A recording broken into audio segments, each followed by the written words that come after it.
Alors bonsoir à tous. Ce soir c'est une spéciale Céline, Ferdinand Céline, Louis Ferdinand Céline, avec Monsieur Régis Tedamandi, professeur à l'université de Nantes.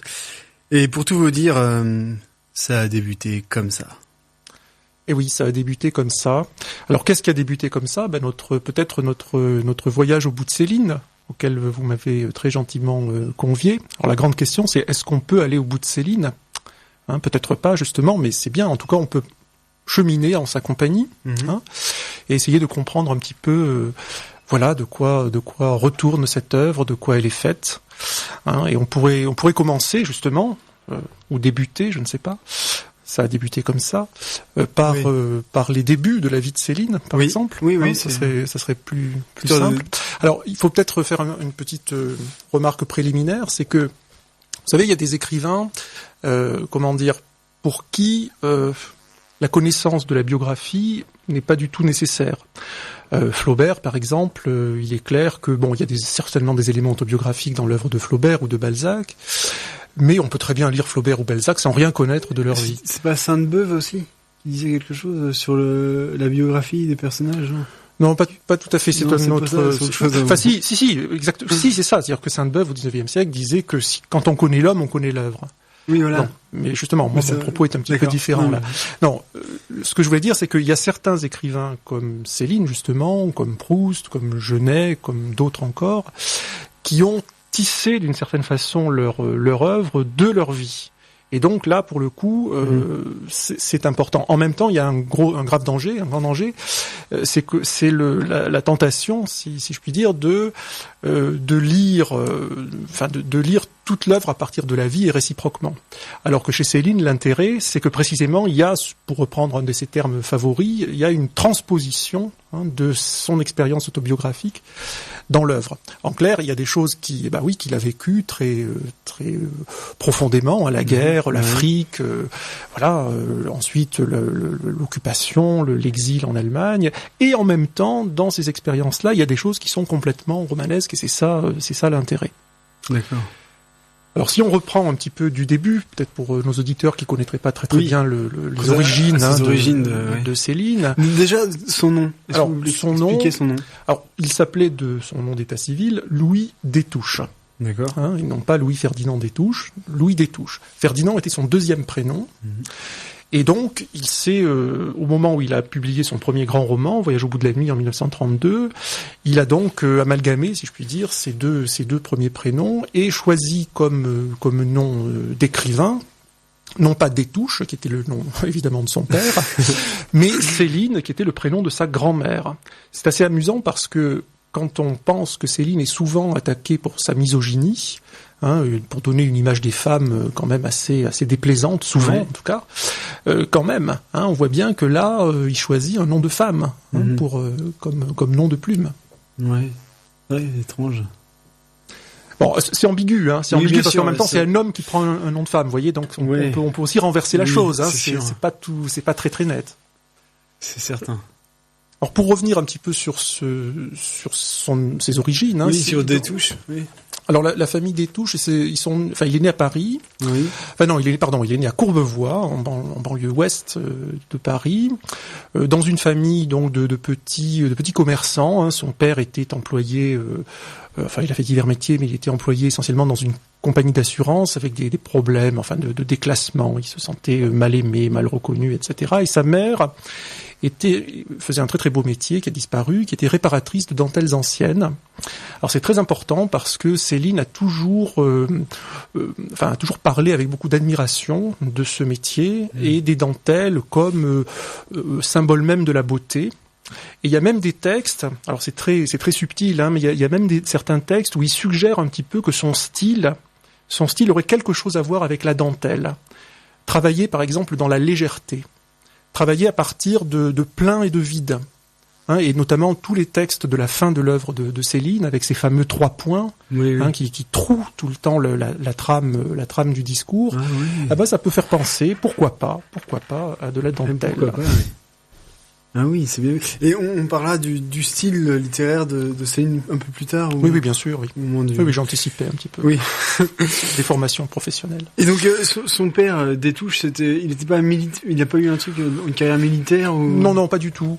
Non, pas du tout. Céline a eu une enfance donc parisienne, puisque les parents ont déménagé ensuite dans le deuxième arrondissement de Paris, où ils habitaient, puisque sa mère avait un magasin.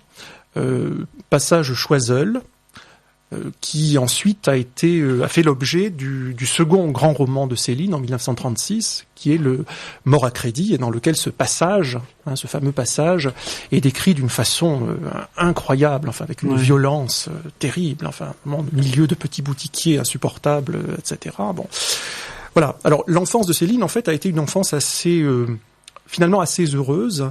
Ses parents, c'était pas le prolétariat, c'était des gens qui vivaient modestement, on les appellerait aujourd'hui des petits bourgeois. D'accord. Ils lui ont donné une éducation moyenne. Ils lui ont payé des séjours à l'étranger, par exemple, en Angleterre, en Allemagne. À l'époque, c'était peut-être pas si courant que ça. Non, effectivement, c'était pas la misère, contrairement à une certaine légende qu'il a lui-même contribué à forger après. La méthode de penser, d'envoyer ses enfants comme ça à l'étranger. Ah, c'était très intéressé. C'était parce qu'il fallait apprendre des langues pour pouvoir entrer dans le commerce. D'accord. Alors quand on sait que par la suite, s'il y a une activité que Céline aurait été absolument incapable d'exercer, c'est celle de commerçant, ça ne manque pas de sel. Voilà. Et puis de la même façon, ils lui ont fait donner quelques leçons de musique aussi. Il a appris le piano. Bon, voilà. Mais d'ailleurs, la première musique qu'on a entendue. Alors voilà, c'est une des deux chansons de Céline elles ont toutes les deux été composées vers 1936-37, vers le milieu des années 30. Alors Céline en a écrit les paroles. Et il en a suggéré, disons, la mélodie. Et c'est un de ses amis musiciens qui ensuite a noté cette mélodie et a déposé sous leurs deux noms, Céline et donc Jean Nossetti, qui est un musicien de Montmartre, a déposé à la SACEM en 1936 et 1937 le texte de ces deux chansons. On écoutera, je pense, la deuxième tout à l'heure. Très bien. Donc on va passer à un autre morceau. Non ? Comme vous voulez, oui. On va passer à un autre morceau. Peut-être une chose avant de passer à un autre morceau. Donc, Céline, quand il était enfant, c'était un peu, si je puis dire, un enfant modèle. On a des lettres à ses parents où c'est vraiment le bon et brave petit garçon. Alors c'est tout à fait drôle parce que quand on pense ensuite à l'image qu'il va donner de ses parents dans Mort à crédit, c'est assez stupéfiant. Oui. Mais chez lui, comme malheureusement chez une grande partie des gens de sa génération, la coupure radicale, la coupure fondamentale, c'est la guerre de 14. Où il s'engage, il était engagé volontaire en 1912 dans un régiment de cuirassiers. Le service militaire à l'époque durait 3 ans, ce qui fait qu'en 1914, il a dû partir au front.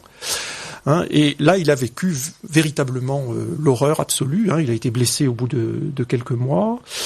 Alors, des blessures sur lesquelles il a, là encore, si on reprend cette notion de transposition dont je parlais tout à l'heure, il a un peu transformé la réalité, disant par exemple qu'il avait été trépané, ce qui est tout à fait faux. Il a été projeté contre un arbre et il a eu un éclat d'obus dans le bras, ce qui lui a occasionné d'une part... Ça c'est vrai ? Ça c'est vrai, absolument. Oui, c'est dans le rapport médical qu'on a retrouvé, et enfin des chercheurs ont travaillé là-dessus. Donc il a eu toute sa vie des problèmes un petit peu pour écrire, le bras droit, c'est-à-dire son bras d'écrivain. Et puis il avait des bourdonnements d'oreilles, ce qu'on appellerait aujourd'hui des acouphènes, qui là encore l'ont suivi toute sa vie. Là aussi c'est intéressant quand on pense au fait qu'il a toujours placé la musique très très haut. Cet homme qui a tellement écrit et si bien sur la musique, c'était quelqu'un qui avait des problèmes d'audition. C'est quand même assez intéressant, assez amusant.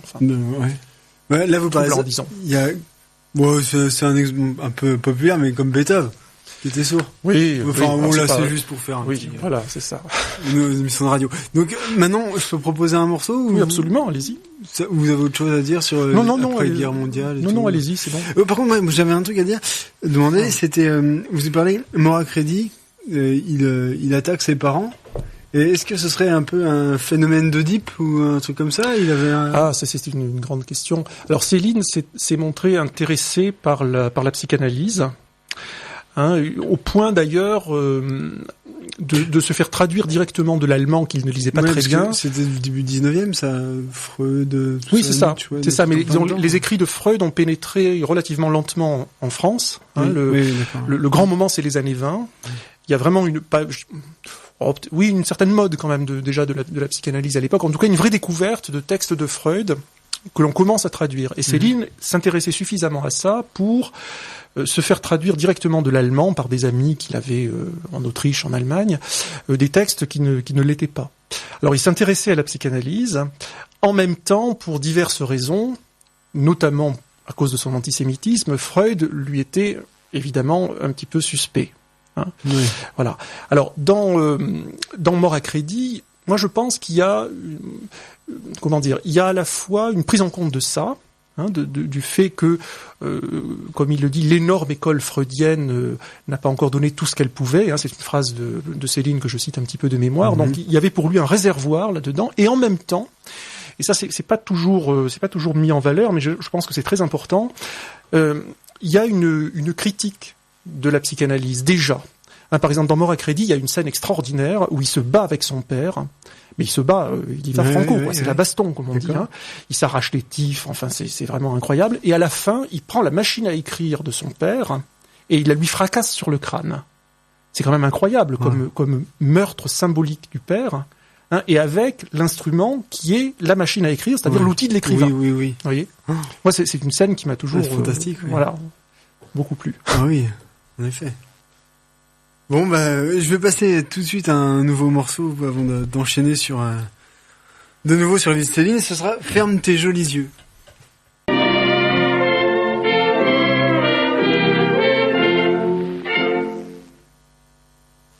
Voilà, il s'agit donc de Ferme tes jolis yeux, qui est un vrai tube dans les années 30, chanson très très connue à l'époque. Alors pourquoi on peut évoquer cette chanson à propos de Céline? Tout simplement parce que Céline aimait bien la chanson populaire. Il aimait bien l'opérette, il aimait bien aussi certains airs d'opéra. Et on trouve dans plusieurs de ses romans, notamment plutôt après la guerre d'ailleurs, des références directes, des citations, notamment de cette chanson. Voilà. Ouais, vous là tout à l'heure on feuilletait un peu le voyage au bout de la nuit, et vous me parliez, vous rapidement fait ça. On retrouve ces. Oui, il y a une chose un petit peu amusante, mais je me souviens plus de quand date la chanson Ferme tes jolis yeux, mais au tout début de Voyage au bout de la nuit, il y a une coïncidence amusante, c'est-à-dire qu'il explique dans le texte introductif, il s'amuse un petit peu avec la notion de voyager c'est bien utile, ça fait travailler l'imagination, etc. Notre voyage à nous est entièrement imaginaire, voilà sa force, il va de la vie à la mort, etc. Et puis d'abord, tout le monde peut en faire autant, il suffit de fermer les yeux. C'est de l'autre côté de la vie. C'est une espèce d'exergue au roman tout entier. Et c'est intéressant de mettre ça en relation avec justement cette chanson, ce tube des années 30. Mais je ne sais pas du tout s'il y a pensé, bien sûr, mais c'est amusant. Et en plus, quand Céline réutilise ces chansons dans les romans d'après-guerre, en particulier dans Ferry pour une autre fois, ce qui est le cas de Ferme tes jolis yeux, il y a un double mouvement intéressant parce qu'il se moque évidemment du côté déjà un petit peu suranné à l'époque de cette chanson, et en même temps on sent très bien qu'il est tout à fait fasciné par ce type de musique. Ouais. Mais ce serait un style de rue, de la musique de rue. Non, c'est pas de la musique de rue, c'est de la musique, comment dire, c'est la musique qu'écoutaient la plupart des gens. Ouais, c'était la musique pop de l'époque, quoi. Un peu, oui, populaire. Voilà, populaire, oui, pardon. Ouais, musique pop populaire, pardon. Donc Voyage au bout de la nuit. Oui, Voyage au bout de la nuit. Donc ce soir l'émission c'est Voyage au bout de Céline. Alors Voyage au bout de la nuit. En quoi cette œuvre a été si grande? Qu'est-ce qu'elle a apporté au monde de la littérature? Alors c'est une œuvre effectivement qui a eu dès sa parution. Bon, vous avez 40 minutes. Non, je vais essayer d'être plus rapide que ça. Non, si vous voulez, pour moi, ce qui me semble fondamental dans cette œuvre, c'est une question de voix narrative, comme on dit. Contrairement à ce qu'on pense souvent, Céline, c'est pas un écrivain argotique, même s'il utilise de l'argot. En réalité, son effort porte sur une pensée une nouvelle façon de penser la voie narrative dans le roman. Alors, qu'est-ce que j'entends par là ? C'est le rapport toujours très, tendu que nous avons en France, mais sans doute aussi dans d'autres pays, entre le langage soutenu, le bon français, comme on dit, celui qu'on enseigne à l'université, à l'école, etc., celui qu'on parle dans les médias en général aussi, et le parler populaire. Toute cette langue d'en bas, qui en littérature existe depuis longtemps, par exemple dans les romans du XIXe siècle, mais qui est une voix réservée aux personnages. Oui, qui était l'équivalent au XVIIIe, XVIIe du latin, même avant, du latin et du latin vulgaire et du latin. Je le vois en cours de histoire du langage. Ah oui, forcément. Enfin, bon, je n'ai pas les précisions nécessaires, mais bon, pardon, excusez-moi de vous avoir. Non, mais je reviens un petit peu. Allons-y. Bon, alors il y a effectivement dans les romans du XIXe siècle, des personnages issus du peuple, chez Victor Hugo par exemple, chez Zola, qui lorsqu'ils parlent dans cette langue-là, dans cette langue entre guillemets d'en bas. Bon, mais le narrateur des romans de Zola, de Balzac, de Flaubert, etc., lorsqu'il reprend la parole, lui, ce narrateur, il récupère cette langue soutenue, cette langue des dominants, il faut bien le dire. Bon. Or, avec Céline, c'est la première fois, pourrait-on dire, que, cette langue n'est plus réservée aux personnages. C'est la langue assumée par le narrateur. Et ça, c'est une révolution fondamentale. Oui. Aussi sur un plan idéologique et politique, parce que ça donne la parole à ceux qui ne l'ont pas. Voilà. Et ça, c'est vraiment une forte rupture qui est quasiment sans égale à cette époque. Ouais, en tout cas, avec cette violence-là. Mais c'est vrai, c'est très très fort, mais après, ça s'était déjà vu. En France, c'était le premier. C'est une première bombe, c'était au voyage au bout de la nuit. Mais après, en Europe, ça se serait pas fait avant. Je pense à Joyce particulièrement, mais ça n'a rien à voir, ces deux auteurs. Oui, on pourrait effectivement... C'est une grande question, ça, la question de l'influence de Joyce éventuelle sur Céline. Lui, il a toujours nié. Alors, moi, il me semble quand même que le projet de Joyce est... Bon, Ulysse, je rappelle que c'est paru en 1922, en anglais, en France, mais en anglais, que certaines parties ont été traduites au cours des années 20. Alors, est-ce que Céline en a eu connaissance ? Peut-être, on n'a pas de traces de ça. Moi, je pense, cela dit, que le projet joycien, est beaucoup plus ambitieux. Vraiment, c'est un démiurge, Joyce. Vous m'aviez dit que c'était Ulysse, c'était par rapport à l'Iliade. Non, l'Odyssée. L'Odyssée, pardon. Bon, vous l'avez voulu. Oui. Passons, c'est pas Joyce ce soir, c'est Céline. On fera un voyage au bout de Joyce plus tard, si vous voulez. Dans 2 semaines. Ah bon ? Non.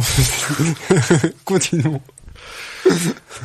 Oui, donc, alors, cette langue, donc, d'en bas, c'est une langue qui a 2 caractéristiques. Elle est violente, parce qu'elle heurte nos habitudes de lecture, et en même temps, elle est drôle, souvent.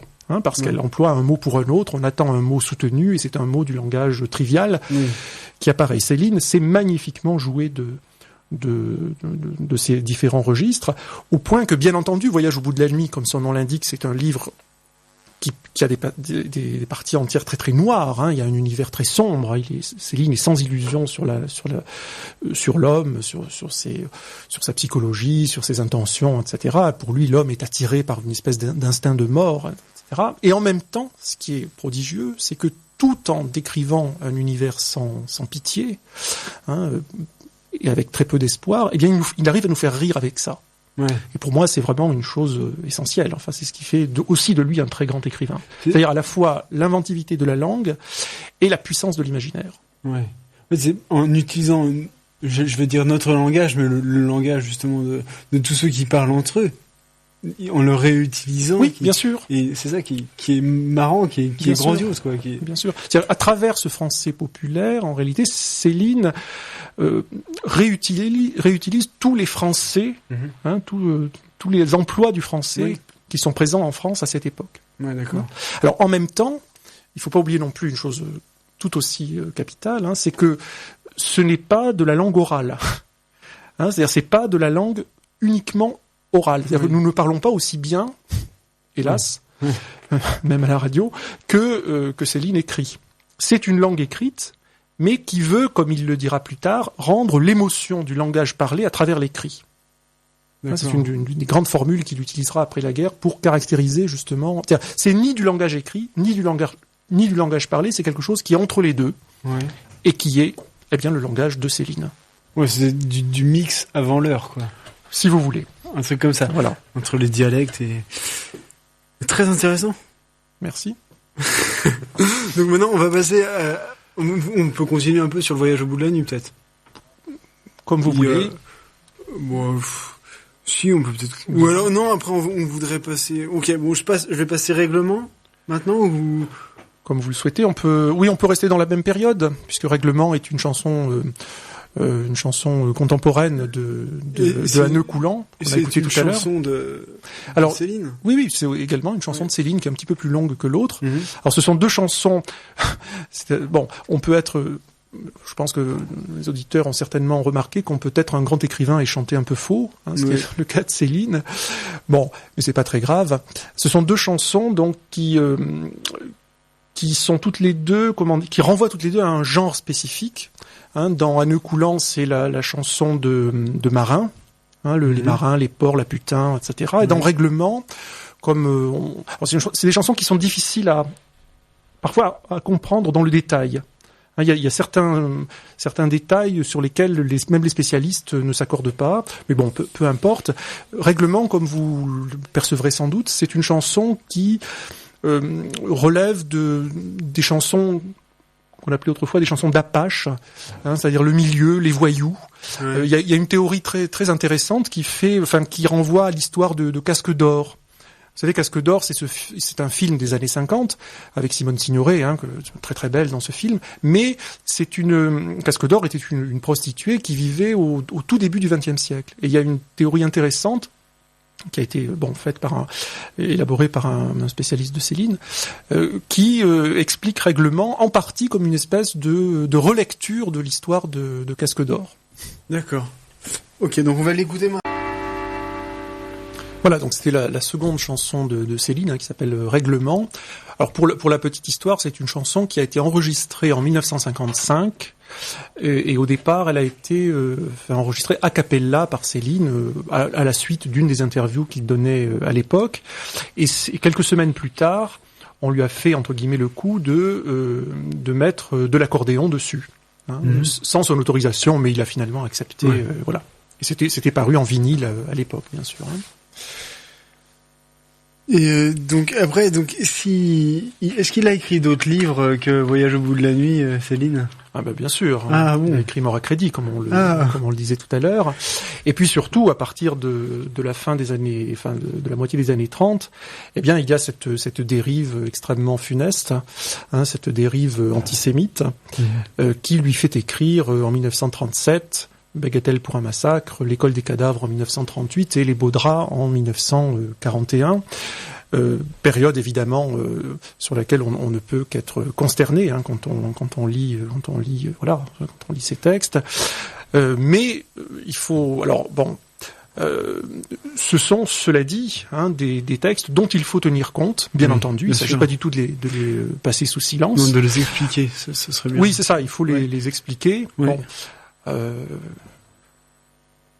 Oui, allez-y. Oui, alors il se trouve sur les pamphlets notamment. Oui, bien sûr, ce sont les trois textes dont je viens de parler, qui sont augmentés, si je puis dire, par un certain nombre de lettres ouvertes qu'il a envoyées au cours des années d'occupation. Céline, fait partie de ces gens qui, voyant la guerre arriver, cherchent des responsables et les trouve dans la personne des Juifs, des rives funestes, et ça le conduit vers un discours complètement imbécile, il faut bien le dire, tout à fait odieux. Ce sont des textes qui comptent parmi les pires, il faut bien le dire, qui ont été écrits en langue française. Alors ces textes, ils sont mais attendez, avant. Oui. Il y avait vous avez dit quelque chose qui m'avait vraiment marqué, qui m'avait, à l'époque, à cette époque-là, à l'époque de Céline, ce que représentait l'antisémitisme. Qu'il était, c'était une position ou pas une position? Non, c'est pas une position. On peut pas dire ça comme ça. Mais vous l'aviez très très bien expliqué. Enfin, c'est pas moi simplement qui le dis, mais il faut pas non plus projeter sur l'avant-guerre des positions qui sont les nôtres depuis, et notamment après la catastrophe qui a été l'extermination des Juifs dans les camps. Je sais que ce que je vais dire là va sans doute paraître un petit peu choquant, mais avant la guerre, l'antisémitisme c'était une opinion, c'était pas un délit, comme ça l'est, et Dieu merci, aujourd'hui. C'est-à-dire en clair, on pouvait être antisémite comme on était anti-anglais, anti-allemand, anticommuniste, etc. Alors moi ça me choque beaucoup, bien entendu, mais parce que c'est pas, pour moi ça n'est pas de même nature. Mais Céline s'est engouffrée là-dedans. Et voilà, et ça l'a mené à écrire des choses infâmes, à se poser comme soutien de Hitler et des nazis, et ça a scellé son destin d'une certaine façon, puisque pendant l'occupation, il a été collabo, alors peut-être moins que d'autres, mais voilà, entre ce qu'il a écrit avant et ce qu'il a écrit pendant, il y avait largement de quoi le condamner, et c'est d'ailleurs ce qui s'est produit après la fin de la guerre. Oui, il a été au Danemark. Oui, bien sûr, il a été. De toute façon, à la fin de l'occupation, il recevait des petits cercueils chez lui, ce qui indiquait bien qu'au moment de la libération, certains avaient l'intention de le tuer. Donc, il s'est enfui d'abord en Allemagne, il est remonté vers le Danemark, où il avait planqué de l'argent avant la guerre. Et puis il a été finalement arrêté au Danemark. Il n'a pas été extradé, ce qui lui a sans doute sauvé la vie, parce qu'il aurait probablement, dans l'atmosphère de l'immédiate épuration, été exécuté, comme Brasillac par exemple. Donc il a été jugé, condamné d'abord. Il a fait de la prison au Danemark. Environ une année, et ensuite il a été assigné à résidence, dans la propriété de son avocat sur les bords de la Baltique. Alors toutes ces pérégrinations en Allemagne et puis au Danemark vont faire l'objet plutôt de la deuxième partie de l'œuvre de Céline, avec des romans qu'il publie à partir de 1952, Féerie pour une autre fois d'abord en 2 volumes, et puis ce qu'on appelle la trilogie allemande, D'un château l'autre en 1957, Nord en 1958, et Rigaudon publié posthume, 59 pardon, pour Nord, et Rigaudon publié posthume après sa mort, à la fin des années 60. Pour revenir au pamphlet, il me semble que vous avez fait éditer quelque chose au Canada. Oui, voilà, c'est-à-dire que j'ai fait en novembre 2012, j'ai réalisé l'édition critique des 3 principaux pamphlets de Céline et de quelques textes complémentaires, parce que il me semblait que la situation n'était pas saine concernant ces textes. C'est-à-dire qu'en réalité, ces pamphlets, n'ont jamais fait l'objet, contrairement à ce qu'on pense parfois, d'une espèce d'interdit de la part de l'État. Par contre, les ayants droit de Céline s'opposent depuis toujours, et c'était sa volonté à lui aussi quand il était vivant, à la réédition de ces textes. Donc la veuve de Céline, Madame Destouches, qui est toujours vivante, elle a eu 100 ans l'an dernier, par le biais de son avocat, interdit toute réédition de ces textes. Alors, ce qu'il faut savoir, c'est que ces textes-là circulent malgré tout.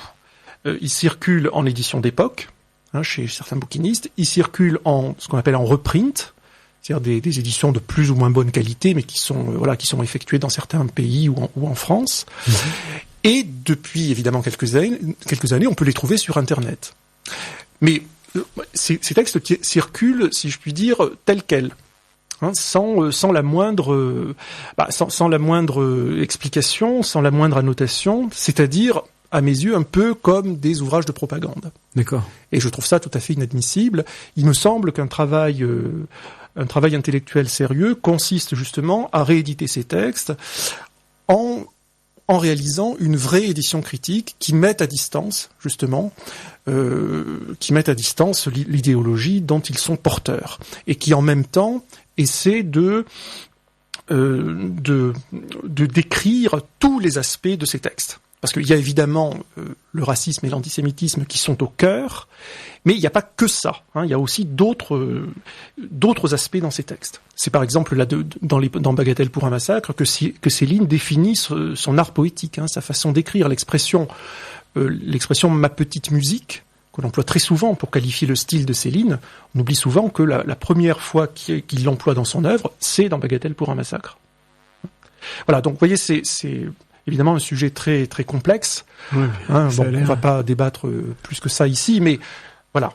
Alors ce qu'il faut savoir aussi, c'est que après les pamphlets, c'est-à-dire au début de la guerre, Céline est davantage considéré comme un poète que comme un romancier.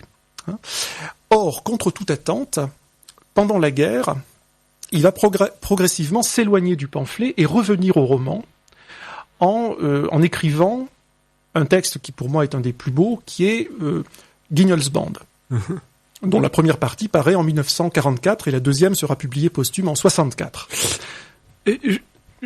Avant, parce que vous avez par rapport au Canada, ces livres que vous avez édités sur Céline, est-ce qu'il y a moyen de les avoir en France ou... Non, ces livres ne peuvent pas être vendus en France. Donc, pour les raisons juridiques que j'expliquais tout à l'heure, on ne peut les acheter qu'au Canada. Ah. C'est pour des raisons qui tiennent à la fois... Et par Internet ou des trucs comme ça, ça va être possible? Non, enfin on peut les acheter sur des sites d'occasion au Canada. Voilà. D'accord. Parce que sur Internet, comment dire, ce qui fait foi, c'est le lieu où se trouve l'acheteur. Ouais, d'accord. Le cyberespace, c'est pas neutre, quoi. Ouais. Voilà. Ouais. Oui. Bon, revenons à Mort à crédit. Non, Guignol's Band. Ah, pardon. Guignol's Band. Voilà. Non, c'est pas mieux que Mort à crédit, mais c'est, voilà. Alors, Guignol's Band, c'est certainement un des romans, qui mérite le plus d'être redécouvert chez Céline. Je dis un petit peu ça aussi parce que c'est mon préféré, il faut bien le dire. Alors c'est un roman qui se passe à Londres pendant la Première Guerre mondiale, puisque Céline, après avoir été blessée en 1914, a vécu un an à peu près à Londres où il travaillait au service des passeports au consulat. Bon, alors on ne sait pas trop ce qu'il a fait à cette époque-là. On pense qu'il a fréquenté le milieu, les prostituées de Leicester Square, tout le milieu des souteneurs français qui étaient à Londres à l'époque. Et c'est ce milieu-là qu'il transpose dans une bonne partie de Guignol's Band. Alors c'est assez intéressant parce que c'est un roman heureux. C'est le roman du grand port. Céline adorait Londres. Il aime les ports, il aime les bateaux. Il y a des descriptions absolument extraordinaires du port de Londres avec les bateaux qui accostent, qui s'en vont. Enfin, c'est très très beau. Et en même temps, c'est un peu le roman aussi ça récupère aussi toute une tradition du roman de prostitution, dont il fait une description incroyablement rabelaisienne. Ce milieu de macro et de putain, si vous me passez l'expression, il se sent bien là-dedans. Le narrateur il s'est réfugié là pour fuir les combats de la guerre de 14. Le Ferdinand s'est réfugié là pour fuir les combats de la guerre de 14. Et là, il trouve une forme de contre-société dans laquelle il n'y a pas d'autorité. Céline est quelqu'un pour qui l'autorité est toujours négative. Voilà, c'est son côté anarchiste. Bon, et c'est un roman évidemment très drôle. Ouais. Et est-ce que ça c'est dans tous ces romans, il y a toujours une part de drôle, quoi. Enfin, c'est bien sûr, c'est ce que je disais tout à l'heure. Oui, c'est ça. Je disais tout à l'heure. C'est fondamental. Ouais. Et celui-là est plus drôle que les autres. Certainement. Oui, certainement. Il y a tout un côté lié justement à la fois à l'argot de la prostitution, au comportement des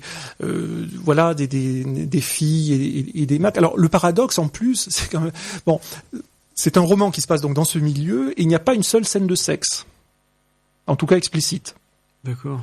Alors que Céline est capable d'écrire des scènes d'une extrême pornographie. C'est le cas dans Mort à crédit, justement, où il se fait dépuceler par une espèce de grosse bonne femme invraisemblable. Voilà. Mais dans Guignol's Band, curieusement, il n'y a pas de scène de sexe, en tout cas pas explicite, encore une fois. D'accord. Eh ben, on va passer un morceau qui passait à Londres. Justement, oui. Alors, justement, on pourrait passer un morceau de jazz de ces années-là, puisque Guignol's Band est aussi un roman dans lequel il y a des espèces de transpositions d'art, notamment du piano. Bon, là, on va écouter plutôt un big band de cette époque, que Céline aurait pu entendre à cette époque.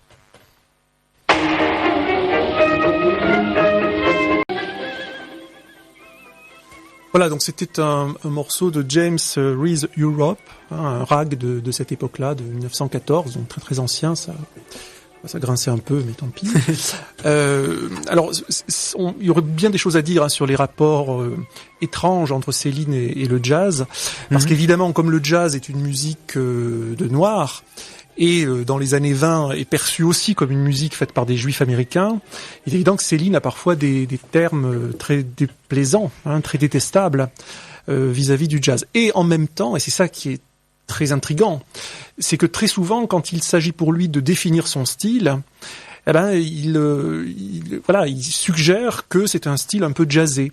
C'est le cas dans la préface, par exemple, de Guignol's Band en 44, où quand il fait l'éloge du romancier Paul Morand, c'est pour dire qu'il a le mérite d'avoir jazzé la langue française. Vous voyez, comme quoi tout est toujours assez compliqué dans son cas. Donc maintenant, si on parlait des influences qu'il a, alors des influences que peut-être pas que Céline a reçues, mais qu'il a pu donner parce qu'il a dû en donner un sacré paquet.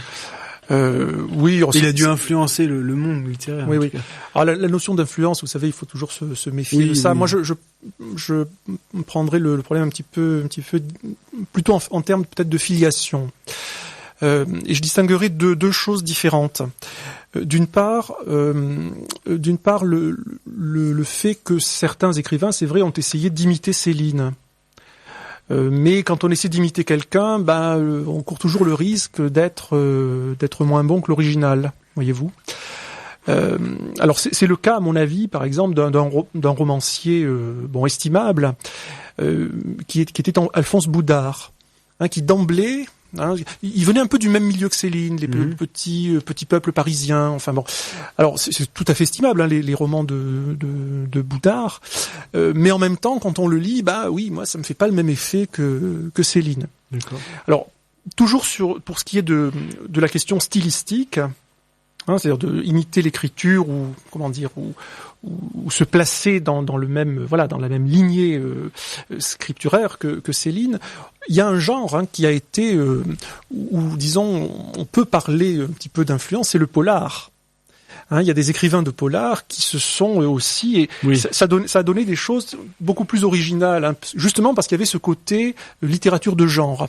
Deux exemples très rapidement, tous deux assumés, c'est Léo Mallet. Vous savez, le créateur de Nestor Burma, des Nouveaux Mystères de Paris, ces très beaux textes, le son, 120 rue de la Gare, Brouillard au pont de Tolbiac, etc. En plus, Mallet, c'était lui aussi un vieil anard, enfin bon, vous voyez, c'est le même truc. Bon, et puis Frédéric Dard, quand même, San Antonio, le créateur de Frédéric Dard est mort, paraît-il, j'ai pas vérifié, mais avec Voyage au bout de la nuit sur sa table de chevet. Ça en dit long, quand même. Bon, alors ça, c'est le côté les filiations dans l'écriture. Maintenant, il y a des gens pour lesquels la filiation, elle est, elle est plus intellectuelle, qui se réclament de Céline dans la vision du monde, dans certains aspects de son imaginaire. Après la guerre, il y a eu des gens, par exemple, comme Louis Calaferte, comme Jean Malaquais, dans son roman Les Javanais, par exemple. Ça, c'est quand même assez ancien. Les Javanais, c'est juste après la Seconde Guerre mondiale. Et puis, il y a aussi des gens qui se sont réclamés de Céline à l'étranger. On peut penser, par exemple, à un écrivain comme Will Self, qui est actuellement assez connu, écrivain anglais. Il y a un écrivain de science-fiction comme Kurt Vonnegut, avec Abattoir 5, qui est un grand roman de science-fiction magnifique, où il y a une filiation célinienne, encore une fois, revendiquée. Et puis, bien sûr, il y a un exemple auquel on pense souvent, qui est le cas de António Lobo Antunes, le grand écrivain portugais, qui est toujours en activité, et en particulier à son premier roman, qui s'appelle Le cul de Judas. Le titre vient d'une... Le cul de Judas, ça doit être la fin des années 70 ou début des années 80, je me souviens plus exactement de la date. Ça vient d'une expression idiomatique en portugais. Alors c'est intéressant parce que le narrateur de ce roman, c'est un médecin, comme l'était Céline, qui a été engagé dans la guerre en Angola, au moment de la décolonisation de l'Angola. Colonie portugaise, bien sûr. Et il y a vraiment dans ce roman une parenté absolument incroyable. Je me suis toujours étonné qu'il n'y ait pas un travail un peu sérieux de comparaison entre ces textes. Et puis il y a aussi des filiations plus inattendues. Je vous rappelle par exemple que Amadou Kourouma, le grand écrivain africain, prix Nobel de littérature, déclarait que avant chaque repas, il lisait du Céline à ses enfants. Wow. C'est grand. Mais là, vous parliez la comparaison littéraire entre les deux œuvres que vous avez dites. Oui, Voyage au bout de la nuit et Le cul de Judas. Ouais, et ben c'est vous qui devez la faire. Peut-être, pourquoi pas, un jour. Oui. Un jour, oui. On verra. Sinon, vous dites...